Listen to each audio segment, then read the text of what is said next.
Hello YouTube, this is my first video, hope you like it. I'm starting this channel for my rants. If you've seen me on my wife's channel, I've been holding a lot back on stuff I wanted to say because she doesn't want to get political, she doesn't want to get religious. In this channel, that's what I'm doing, okay? These are my viewpoints, how I see the world, how I see the events going on in this world, or in this nation. I might talk about local things, national things, worldly things, otherworldly things, whatever I want to talk about. Anyway, my first rant. Yesterday was Super Tuesday. For those that don't know politics, that was when something like 13 states or something like that all have their primary elections, where the Democrats go vote for the Democrat they want and the Republicans go vote for the Republican they want. Well, my rant is, and I'm going to hit both sides this time. Okay, normally in the car and stuff when I'm listening to the radio and I hear news and stuff, I lean to the right. Okay, in fact, I lean so much to the right, you might as well call me right. But I'm going to hit both left and right this time. Here's my problems with a lot of the candidates. Okay, on the left side,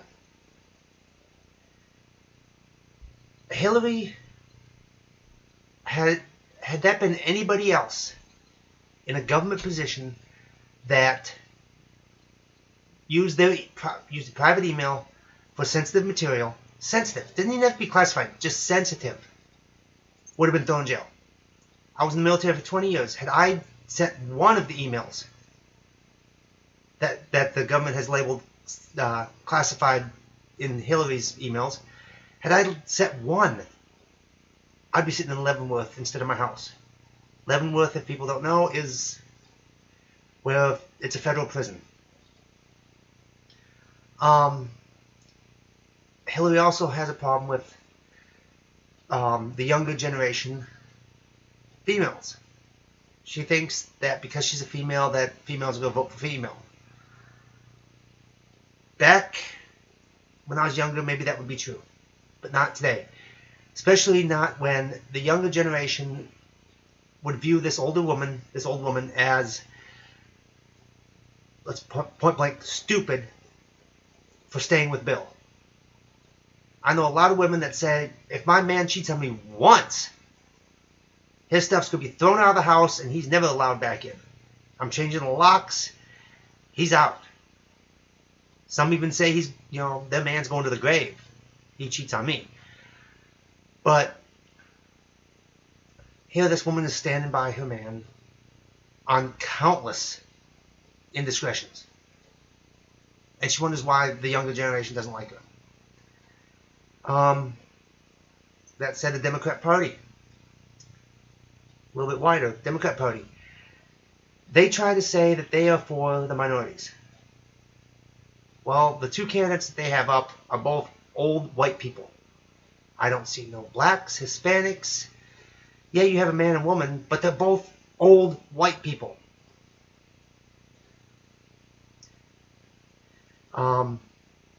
Sanders, he appeals to the younger generation because the younger generation doesn't know about the Soviet Union. Soviet Union collapsed in 1990. Soviet Union had two classes of people. Government, who lived in big houses and had lots of money and extravagant parties, and everybody else, who was poor. Bread lines, bread cost a lot of money, food cost a lot of money, the people didn't have a lot of money, and there was a big black market for things Western. Blue jeans, music, stuff that they weren't supposed to have or didn't have. I don't want this nation to be like that. I do not want it to be like that. Sanders says, well, we should be more like Denmark. Well, Denmark's not an economic powerhouse. The U.S. used to be an economic powerhouse. China's becoming an economic powerhouse because they are accepting private ownership. They're accepting capitalism. They're starting to expand on capitalism. and their booming economy. India, same way. They're opening up to the market system, capitalist type systems, and they're making lots of money on it.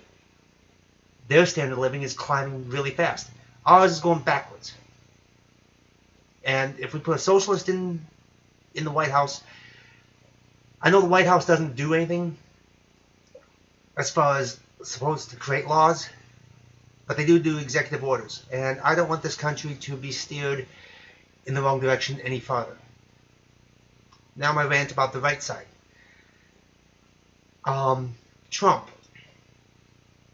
He easily picks out the problems and then gives no detail in any kind of solution. Sure, we have a problem with illegal immigrants, illegal people coming across the border without the proper documentation and authorization coming into this country. And it's not just Mexicans. They're from Mexico on south, Guatemala, Panama, all the way down from South America. You have people coming across the oceans into Mexico and then coming up the border. I read a report a couple months ago about a few Arabic terrorists, known terrorists from the Middle East, trying to come across that southern border. So it's not just Mexico. So don't get me wrong. It's any bad element that wants to come into the U.S. is coming into Mexico and then up through the southern border. Because it's a lot easier than going into Canada and coming down the south. Mexico has a big problem with corruption along the border. But Trump points out obvious things, has no real solid solutions. And he's a name caller. I mean, can you imagine him sitting there with the heads of states and disagree with somebody and make fun of the way they look or act or talk? I mean, that's what he's doing on the campaign trail. He makes fun of his competition. He said about Carly Fiorina, oh, look at her face. You think someone's going to vote for someone that looks like her? Or he's making fun of Cruz and Rubio. Okay, so he's childish. I can't see him sitting across from Putin making fun of the guy's accent when it's a serious situation. President is a serious position and deserves respect and deserves an adult. Rubio and Cruz, one of you two please get out of the race. Because right now there's 4 people running for the Republican Party. Cruz and Rubio, Trump, and I apologize, I can't remember the 4th guy's name. The 4th guy needs to drop out. He didn't get any of the states on Super Tuesday. Rubio needs to drop out. Because what's happening is the anti-Trump vote is getting split. That's why Trump is winning. If you look at some of these states that Trump got on Tuesday,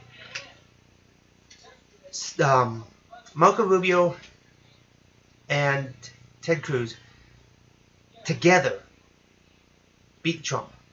Problem is they're splitting that vote. They're splitting the conservative, adult-thinking group, rational group.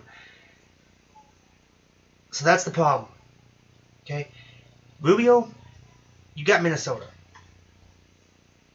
You didn't catch it. You didn't get any other states. Had you not been there, I firmly believe a lot of your votes would have went to Cruz, and Cruz would have gotten more states. Okay, we don't need a childish person running the White House. We already have that. Okay, we already have someone who, as soon as he got into office, said, "I won, you lost. Get over it. Nah, nah, nah. My side won." Once you become the president, you should be in charge of everything. You're in charge of all the people, not just your group. I'll be right back.